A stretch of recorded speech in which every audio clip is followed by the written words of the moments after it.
Son las 2 de la tarde, la 1 en Canarias. Radio María.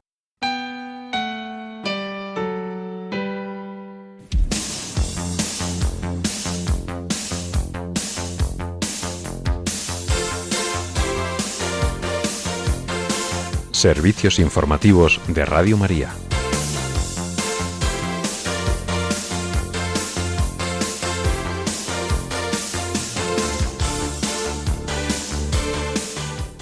La capital de Irán acoge un acto por la muerte del secretario del Consejo Supremo de Seguridad Nacional. Mientras tanto, el secretario de Estado del Vaticano implora la paz para el Líbano y reitera el llamamiento de la Santa Sede al diálogo para alcanzar la paz.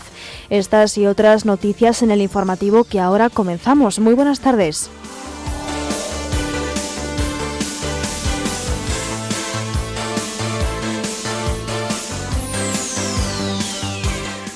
En el marco del 10º aniversario de Amoris Laetitia, el Papa León XIV convoca para octubre a los presidentes de las conferencias episcopales para reflexionar sobre cómo anunciar el Evangelio a las familias de hoy. El arzobispo de Manaus, en Brasil, el cardenal Leonardo Steiner, es elegido presidente de la Conferencia Eclesial de la Amazonía. El arzobispo de Madrid anima a acoger la luz de Dios como San José y a amar a María y a Jesús como él lo hizo. La Conferencia Episcopal Española lanza la nueva campaña de la renta Línea 105 por tantos, próxima parada. Los líderes de la Unión Europea abordan la situación en Ucrania y la escalada de la guerra en Irán. Escocia rechaza la ley de eutanasia. En España, la ministra de Hacienda asegura que los presupuestos generales del Estado no se presentarán todavía, a pesar de que el presidente del Gobierno asegurase que se presentarían en marzo. El Congreso de los Diputados aprueba una iniciativa en defensa de los cristianos perseguidos.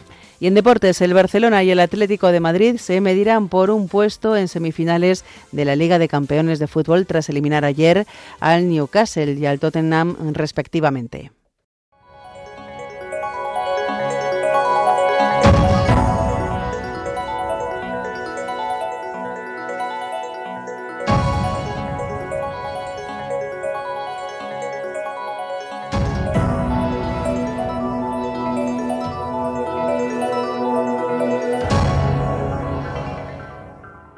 Cientos de miles de iraníes se congregaron ayer en la plaza Engelab de Teherán para despedir a Ali Larijani, secretario del Consejo Supremo de Seguridad Nacional, y a otros líderes iraníes muertos en ataques de Israel y Estados Unidos. El evento, uno de los mayores desde el inicio del conflicto a finales del mes de febrero, reflejó el profundo dolor y la promesa de venganza contra los agresores. Ali Larijani, pilar clave del régimen tras la muerte del líder supremo Ali Khamenei, falleció en un ataque aéreo israelí cerca de Teherán junto a su hijo y al guardaespaldas. También se ha honrado a Gholam Reza Soleimani, comandante de la milicia Basij, muerto en un bombardeo similar, y a 84 marineros de la fragata Iris Dena hundida por un torpedo norteamericano. Los féretros cubiertos con banderas del país y recorrieron las calles en camiones mientras la multitud agitaba retratos y pancartas. El funeral ha coincidido con contraataques iraníes sobre Tel Aviv en medio de operaciones militares de Estados Unidos e Israel iniciadas el 28 de febrero que han causado más de 1.000 muertos, incluyendo decenas de altos funcionarios. Mandos de la Guardia Revolucionaria prometieron represalias durante la ceremonia. Y en este contexto, el secretario de Estado del Vaticano, el cardenal Pietro Parolin, ha reiterado el llamamiento a la paz de la Santa Sede en medio del conflicto que vive Oriente Próximo. Lo ha hecho al responder a las preguntas de los periodistas tras su intervención en la Cámara de Diputados para la presentación de un libro sobre el Papa León XIV. El cardenal Parolin ha pedido que dejen en paz al Líbano y ha subrayado que los problemas deben resolverse mediante el diálogo y la diplomacia. Preguntado sobre lo que le pediría al presidente de Estados Unidos, Donald Trump, si se encontrara con él cara a cara, el secretario de Estado de la Santa Sede ha indicado que le diría que pusiera fin al conflicto cuanto antes, porque el peligro real de una escalada está en las puertas. El purpurado ha añadido que este mismo mensaje debería dirigirse a los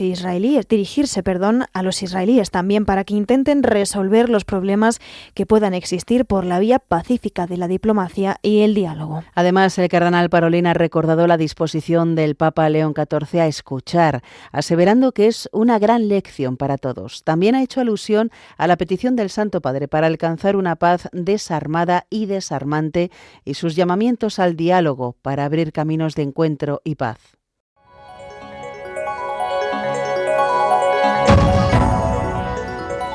Noticias de la Iglesia en el mundo.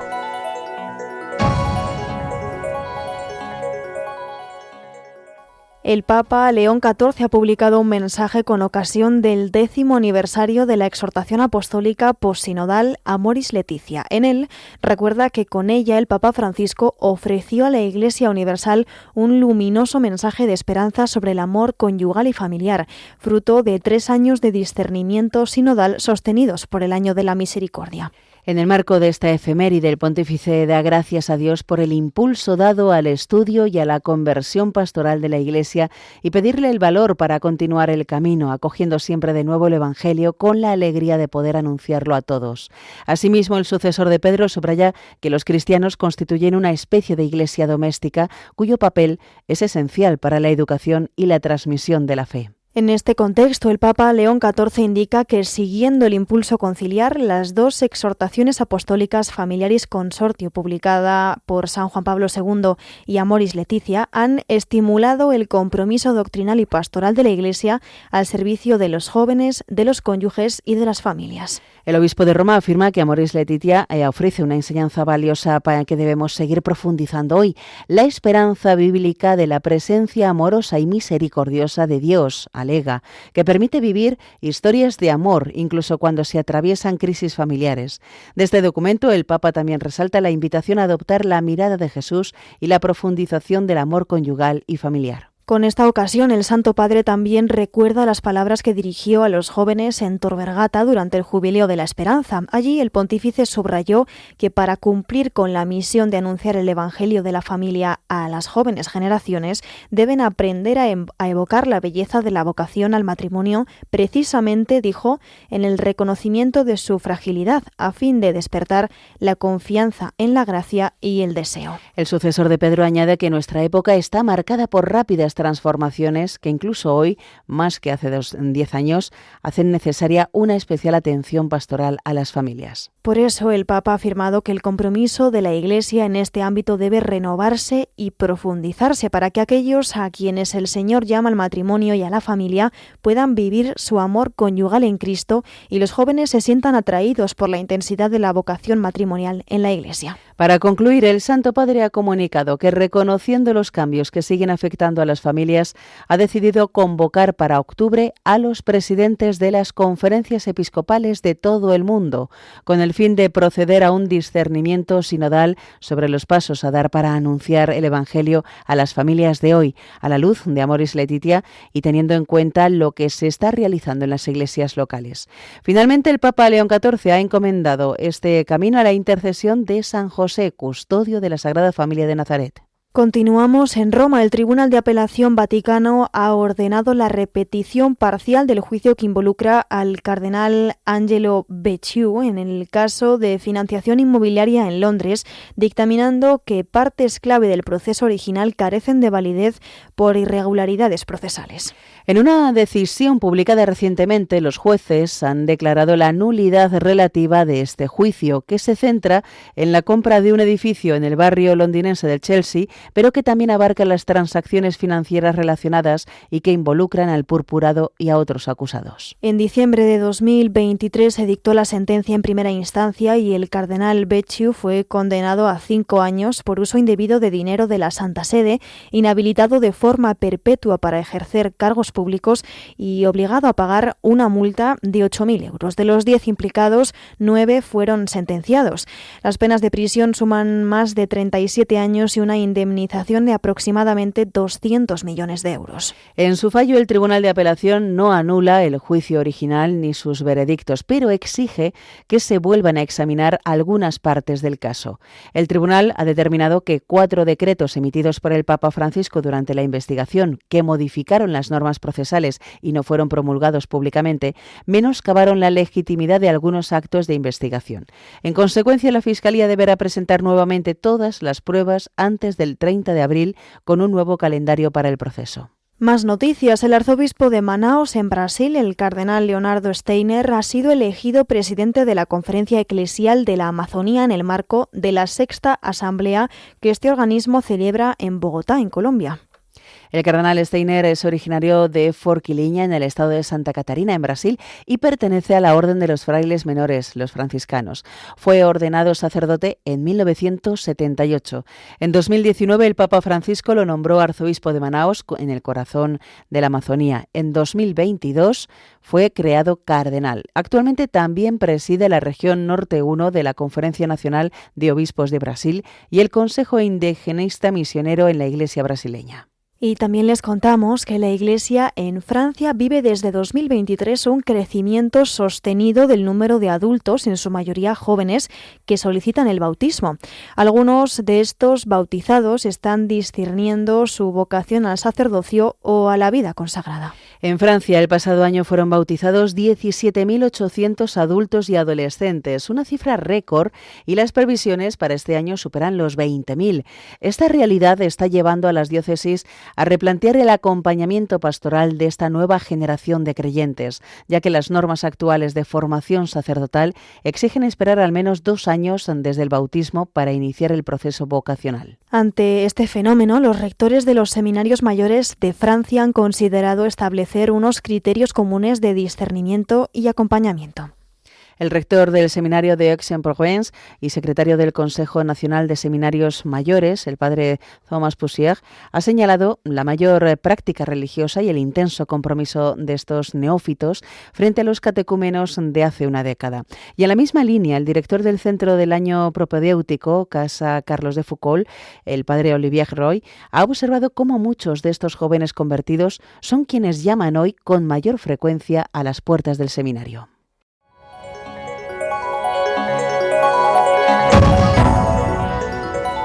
Noticias de la Iglesia en España.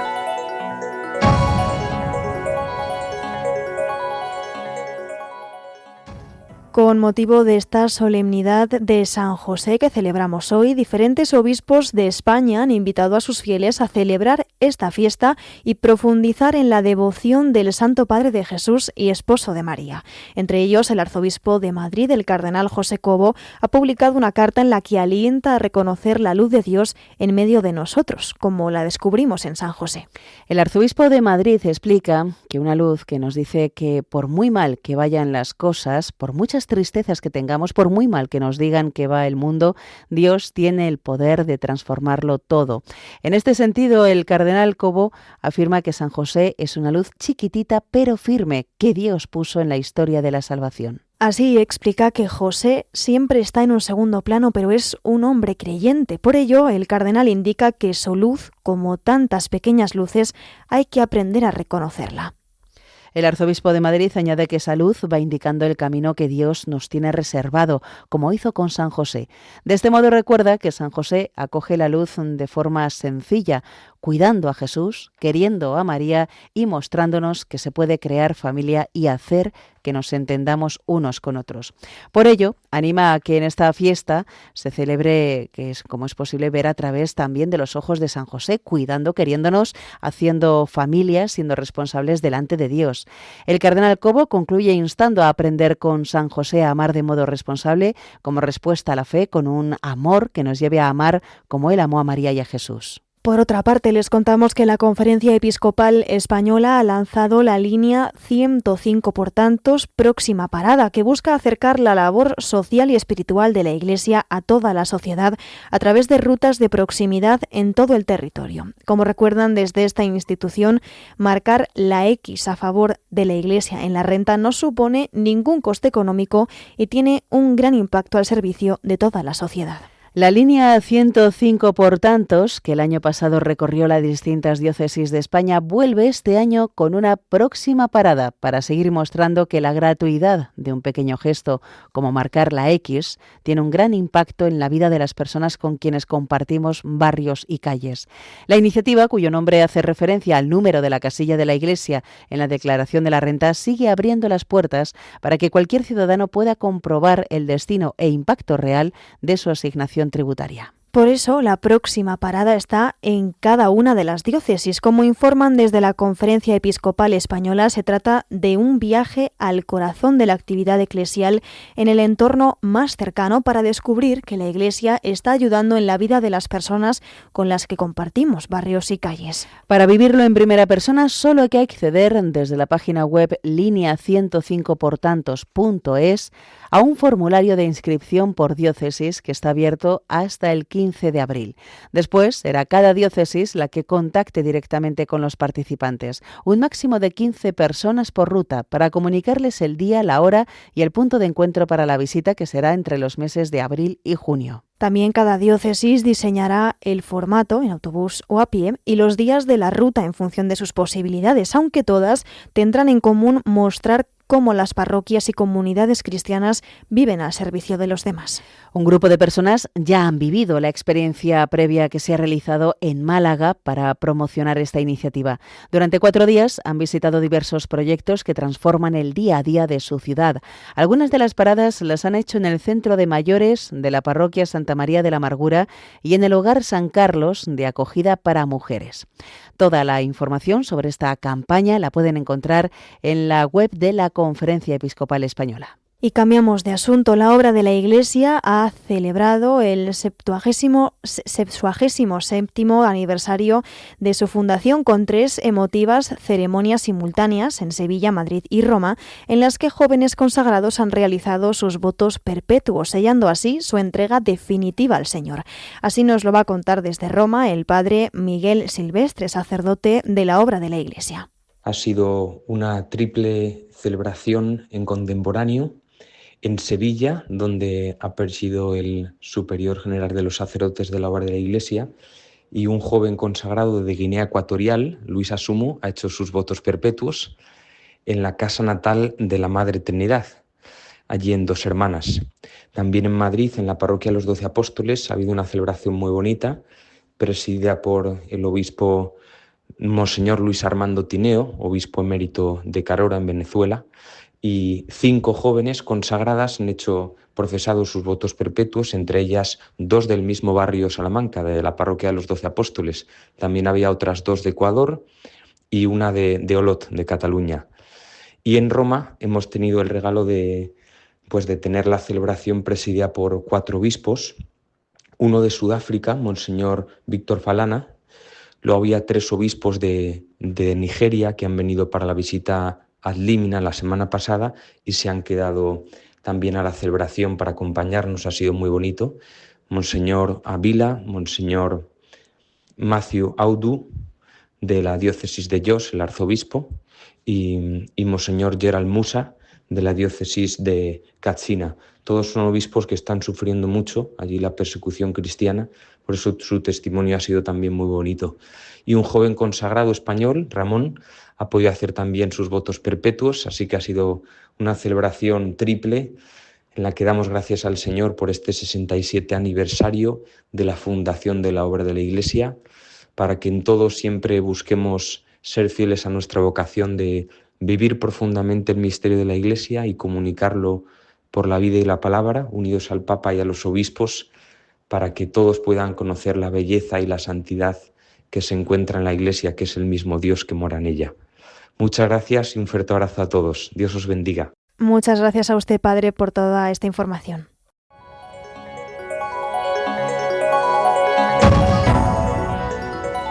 Información internacional.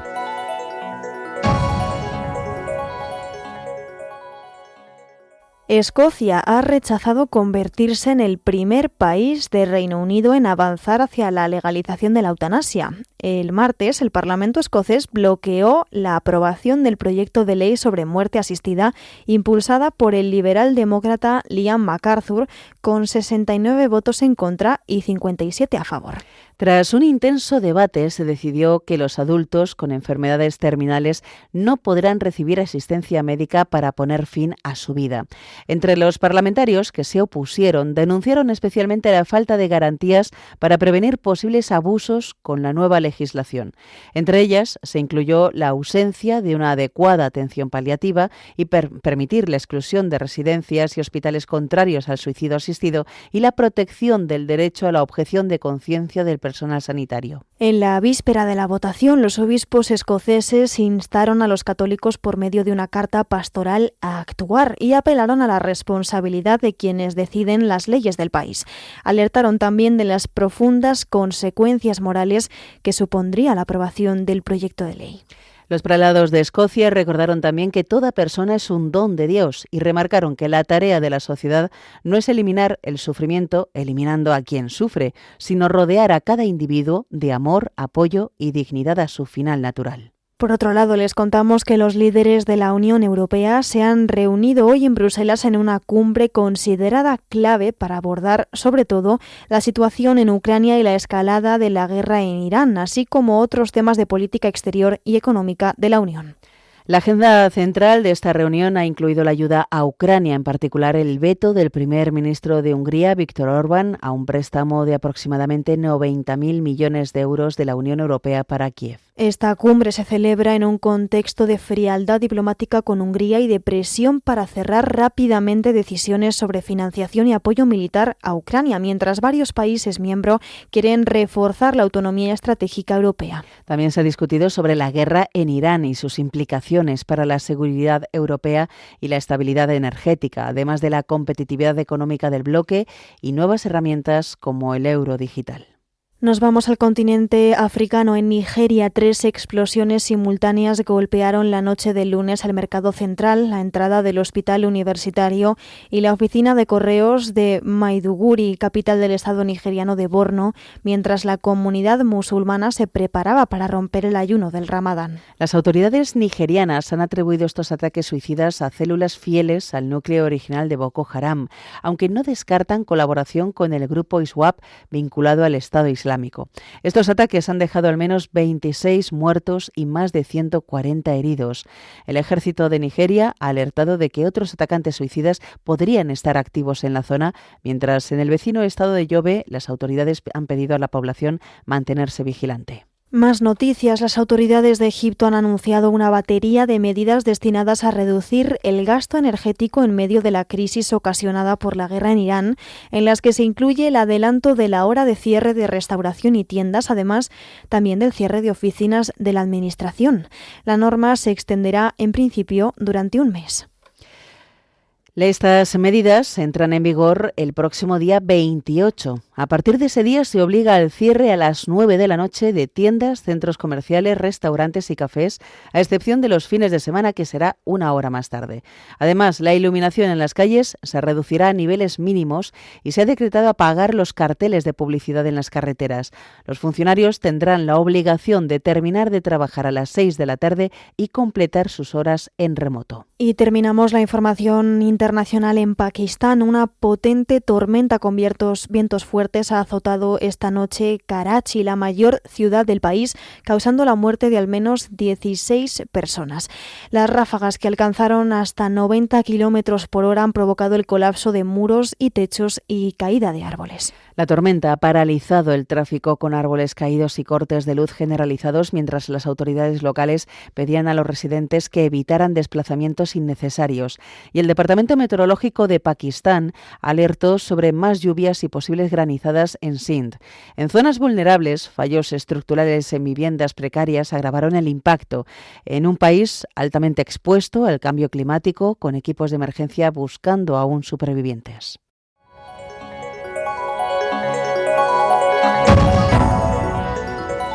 Información nacional.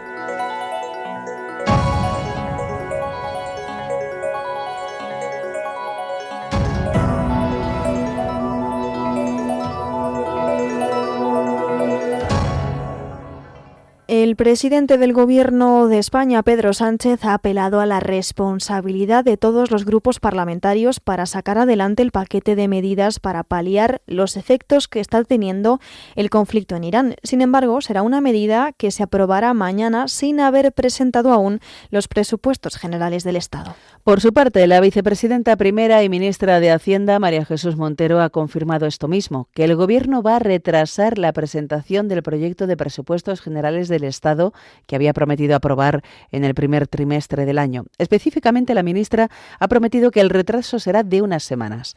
Pero el final de las partidas de fondos europeos de recuperación, que dejarán de recibirse a mediados de este año, y su efecto en las cuentas nacionales, María Jesús Montero ha sostenido que no contempla llegar al año que viene sin unos nuevos presupuestos. Mientras tanto, el ministro de Política Territorial y Memoria Democrática, Ángel Víctor Torres, ha anunciado que el Gobierno prorrogará un año más la modificación legislativa que permitió el reparto de menores no acompañados en diferentes comunidades autónomas y que hoy cumple un año desde su entrada en vigor. Además, el ministro ha prometido que el Consejo de Ministros aprobará antes del 30 de agosto un Real Decreto para hacer efectiva esta prórroga que llegará hasta agosto del año que viene. Según ha informado Ángel Víctor Torres, en Canarias, Ceuta y Melilla mantienen la contingencia migratoria, pero ya han salido del hacinamiento en el que se encontraban, por lo que la situación es otra, ha dicho el ministro, y no tiene nada que ver con la que había hace un año. Más noticias. El Pleno del Congreso ha aprobado una proposición no de ley del Partido Popular para la defensa de los cristianos perseguidos en el mundo y por la que insta al Gobierno a condicionar los acuerdos internacionales con terceros países a la protección de las minorías cristianas. La iniciativa ha salido adelante con los votos a favor del Partido Popular, Vox y Unión del Pueblo Navarro, el voto en contra de Compromís y la abstención del resto de partidos. El texto pide defender la inclusión de la libertad religiosa y la protección de las minorías cristianas como condicional en los acuerdos internacionales de la Unión Europea y de España con terceros países, vinculando la cooperación y las relaciones bilaterales al respeto efectivo de los derechos humanos. A su vez, propone impulsar campañas de sensibilización y educación en España y en el ámbito europeo para concienciar sobre la situación de los cristianos perseguidos y promover una cultura de libertad, respeto y tolerancia hacia todas las confesiones religiosas. Además, este texto incluye datos de la Fundación Pontificia Ayuda a la Iglesia Necesitada, que indican que más de 5.400 millones de personas en todo el mundo viven en países con graves violaciones a la libertad religiosa. El director de esta Fundación Pontificia en España, José María Gallardo, ha señalado al respecto que le parece muy positivo que se dé a conocer la necesidad de que la sociedad en general apoye a quienes son víctimas de conflictos a menudo olvidados. Durante la rueda de prensa de ayer, junto al arzobispo de Abuya, en Nigeria, Monseñor Ignatius Ayao Kaigama, el director José María Gallardo ha afirmado que habría que aunar esfuerzos para promover la paz en los territorios afectados por la violencia. Y el mapa de la violencia en Nigeria es este. De norte a sur hay una presencia y un incremento de la violencia, sobre todo en el norte, con grupos yihadistas de Boko Haram, el Estado Islámico y bandas criminales y de secuestradores, que son distintas a las anteriormente mencionadas. Hay un cinturón medio, también donde hay ataques extremistas y bandas criminales, y en el sur, mayoritariamente cristiano, hay bandas criminales y de secuestradores. El director de Ayuda a la Iglesia Necesitada en España ha aclarado que la Fundación Pontificia no ha impulsado esta iniciativa del Partido Popular, sino que ha proporcionado la información solicitada por esta formación, basada en el Informe de la Libertad Religiosa en el Mundo de 2025. Y cambiamos de asunto. El inicio del paso de la borrasca Teris por Canarias ha dejado hasta primera hora de hoy algo más de un centenar de incidencias en el archipiélago, principalmente relacionadas con viento y nieve en el Parque Nacional del Teide.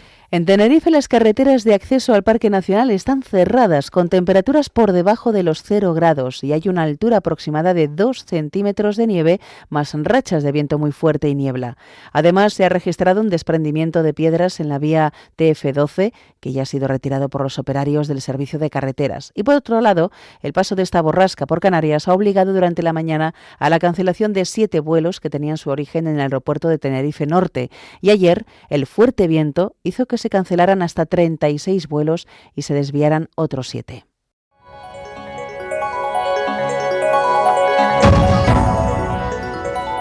Información deportiva.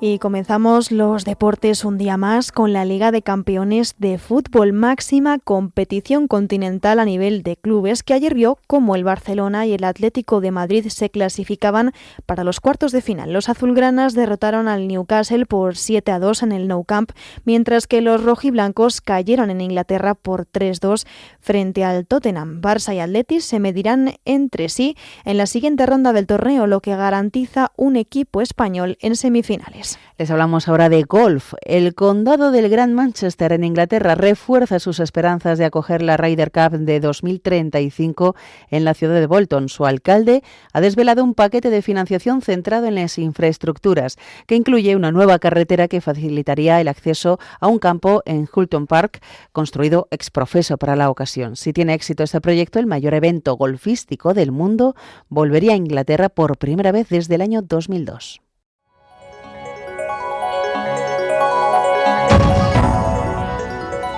Noticias autonómicas.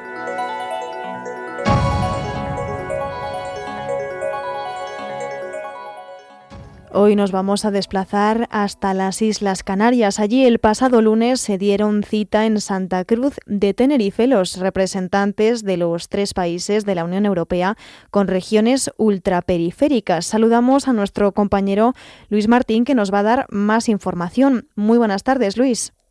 Hola, muy buenas tardes y un saludo muy cordial a todos nuestros oyentes de Radio María y un saludo también para ti. Sí, efectivamente, las últimas semanas se están llevando a cabo y hemos venido informando de ello sobre los contactos entre estas regiones un tanto alejadas como lo es nuestro archipiélago y con intereses comunes que hacen que luchen por políticas conjuntas. De ahí, como nos adelantabas, la capital tinerfeña ha reunido a los distintos representantes de los 3 países de estas regiones ultraperiféricas como son Francia, Portugal y España, para exigir que el nuevo marco financiero plurianual garantice el mantenimiento de los fondos junto con sus políticas específicas para estas regiones. De lo contrario, como aseguraba el presidente de Canarias, Fernando Clavijo, en la inauguración de esta cumbre de las regiones, el daño que se produciría sería un retroceso de al menos 20 años para el desarrollo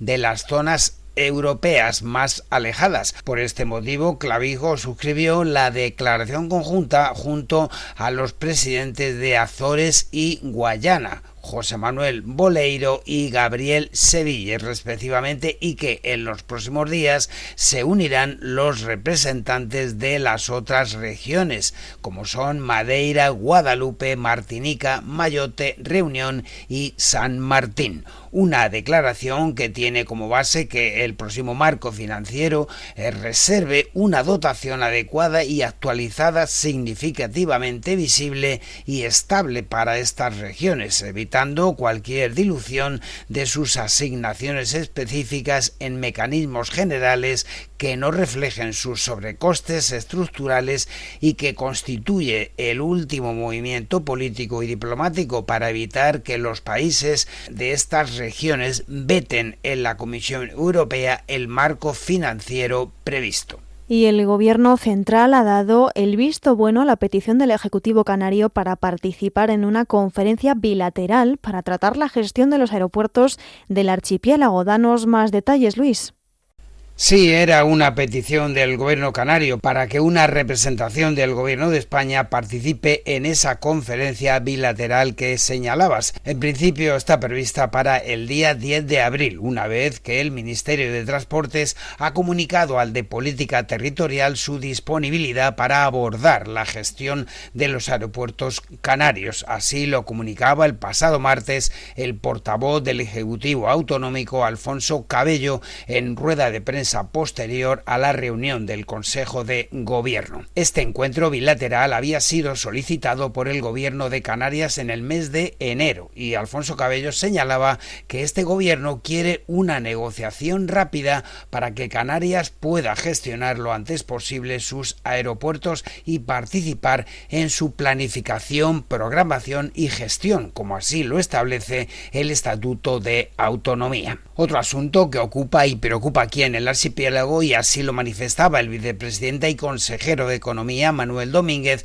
es el encarecimiento de los combustibles por la guerra de Irán, y por ello, a través de la Dirección General de Comercio y Consumo, se ha encargado un informe para analizar el encarecimiento inmediato de los precios del combustible en Canarias. Domínguez señalaba que resulta sorpresivo que justo el día del inicio del conflicto suban los precios en el archipiélago, ya que supone una anomalía y un posible abuso de poder. Y nos vamos hoy con la presentación esta semana de un proyecto de musealización del Parque Cultural La Zarza, en el municipio de Garafía, en la isla de La Palma. Un proyecto que consiste en una reforma completa del centro de interpretación con el objetivo de ofrecer una experiencia más moderna, didáctica y accesible sobre uno de los yacimientos arqueológicos más importantes de la isla palmera.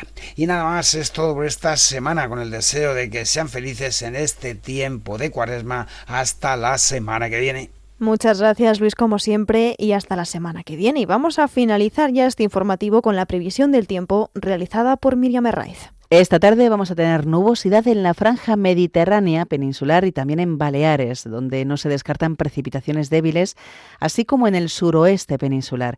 En el resto del país nos esperan precipitaciones, pero como ya les hemos contado, en Canarias sí que se esperan lluvias, además de intensidad, donde también va a soplar el viento con mucha fuerza y la mar también estará alterada.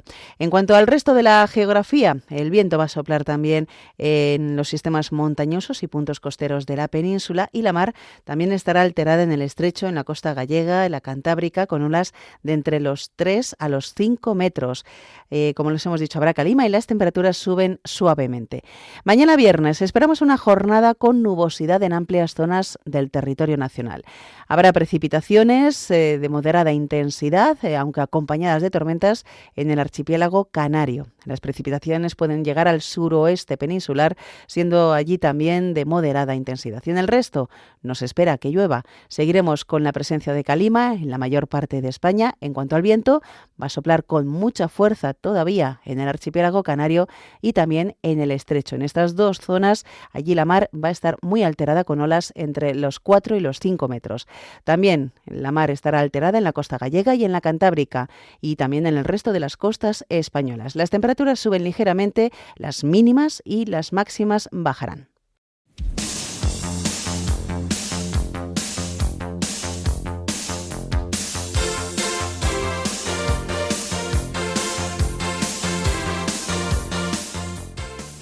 Esto es todo por ahora. Los hemos acompañado en la redacción Cristina Abad, Rocío García, Juan Manuel González y José García, y en los micrófonos Yolanda Gómez y Paloma Méndez.